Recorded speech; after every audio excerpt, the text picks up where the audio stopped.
relationships, fashion, trends, and all things. That's my point. She I mean, is the content queen. Facebook, YouTube. Time to find out what Kristi's blogging about on Fly 92.3. You're somebody who's never wrong, my too. point is, I mean, even though it's pure conjecture and speculation, we're never incorrect if the two of us agree.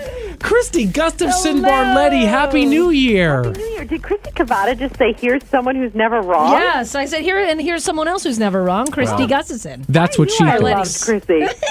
How are you? Thank you so much. Welcome back. Another year, another season. We've been doing this with you for I don't know how long, 6-7 years? Yeah, so about 6.5 years, I think. It's awesome. Good. And you're never, well, listen, here's the thing about you. You're always and forever will be the content queen, but sometimes You miss something. You need to absorb Yes. yourself in a little bit more pop culture and a little less rollerblading. A little less rollerblading and a little less Dancing with the Stars. Yes, maybe. You may be right. You know, yesterday morning I was driving around doing some errands around 7 a.m. and I was listening to you, and I never changed the station off of Flight 92. I almost did because I thought, why won't they stop talking about making a murderer? Making a murderer, I yeah. don't want to watch, and I can't be the only one. But I may be the only one because I posted to Facebook and asked people to try to convince me to watch, and they flooded in with their thoughts. Okay, so it was kind of funny because you tweeted at us too, you know, and you're like, And I texted you. I know you did. You said did. stop in real time, and Kristi and I love that involvement. I mean, that's what's something unique about our show. Whether you love it or hate it, if you want to interact, we're here, and we don't take ourselves or anything too seriously. But you know, when we got to talking, you know, Kristi and I did spend a lot of time in the past 2 days talking about Making a Murderer. We're obsessed and immersed in it. It may have been a little overkill. You were completely on the other side, though. And when we tried to get you to watch it yesterday in our meeting that we have on the Wednesday before we do this this segment on Thursday, you were just completely adamant against it, and you have your reasons. You know, I really do. And I think there are several reasons, but I guess my primary reasons are my attention span is not that strong. I'm sort of like a ping pong ball, and I like the different things going on.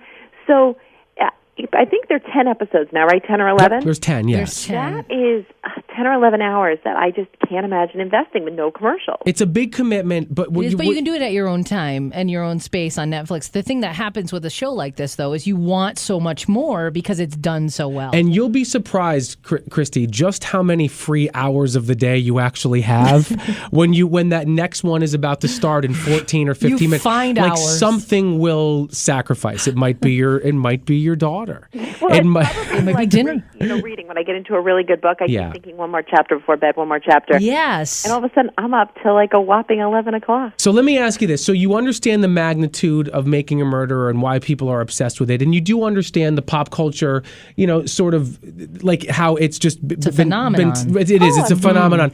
Did your readers convince you as to why you should watch it? And better yet, did you start watching it last night like you promised us you would? I did not promise. You tried to get me to She promise. didn't And what did I promise, say to you? by I the go, way. the middle is on and the Goldbergs. Right. And I think that they're going to kind of Wait a take second. precedence. She did not promise. She said she would said try. she might. So did your readers convince you to watch it? So here's the thing. One of them, I think it was Anne-Marie Judge, said to me, it's a combination of Porco and Christopher Porco and Jury Duty. And I was like, wait, what? Christopher Porco and Jury Duty? Those are two of my favorite things. You love that. Weren't you on a grand jury, I was Christy? on a grand jury You for a love year the as a justice four-person, system. and I was on the county jury for 3 or 4 months as the four-person. I was like, hello, front and center, give me jury duty. So why won't you invest 10 hours of your life in this? Well, I didn't know this until yesterday, that they were going to lure me in with the promise of jury duty type scenarios. It's courtroom It's drama. documentary. It's a No, forensic There are thing. a What lot do you of think it courtroom dramas was? on TV, and they're not No, but very, it's real life. That's what's so awesome about this. Well, and too. that's several other people, journalism friends, wrote to me or posted and commented and said, as a journalist, I'm a nosy person anyway, but as You a are. journalist, you're extra nosy, and that you just kind of want to look into the system and understand whether, if it's a flawed system, and you want to understand how all these people operate and think and work, and you're almost like piecing it together. And then some people also said, because it is real life, that you have an appreciation for all the research and everything that just went into this to put Yes. this together, because everything, no stone is unturned. No, and listen, it's a plays out over 20 years, but a lot of it is 10 years of just documentation by the directors of the documentary. A couple of things. Kristi is with us from the Times Union, timesunion.com. Blog is on the edge. So, for you to go into the office yesterday over at the Times Union, this is in last week, it must have been what everybody was talking about. Did you just shut yourself out to the world? Well, it's funny. A couple of weeks ago, my sister told me she was watching it with her husband, and she couldn't believe I had never heard of it. And she said, "You've heard of it before?" And I was like, yeah, no. And it made her angry. And then all of a sudden, that was the first day I'd heard of it. And then everywhere I went and everything I did, that was all anybody talked about. Okay, so you tried as hard as you could to shelter yourself from it and to not do it. Did you watch any of it last night? No, because I was watching The Middle and the Goldbergs. Here's the thing. The Middle was good. I watched it last night, too. That was good. I don't have Netflix because, I'm super frugal, so I have my cable, and that's all I'm paying for.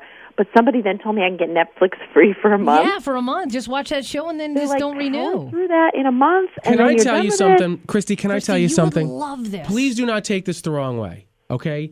You are a journalist, okay? And I know that you don't consider the stuff that you do hard news because you do some fluff stuff and you actually sometimes take some heat for that, okay, when it comes down. But I know that you're a serious journalist, you're a news hound, you're a jury dude. You actually seek jury duty, unlike everybody else. Duty, and I am a news hound. That is true. And not watching this almost for spite, I think, is doing your journalistic integrity a disservice. Okay, that may be true, but wait, let's correct one thing here. It's not for spite. It was because of a lack of interest. But everything that we pointed to told you that you would be interested in it. You even said you would be interested. It is now it's spiteful. Right. It turned a corner, Kristi. If I haven't watched it by next week, maybe it's spiteful. I haven't even had 24 hours since we all last spoke. All right. Well, you do represent a lot of people who aren't watching it, but they have different excuses. You have none.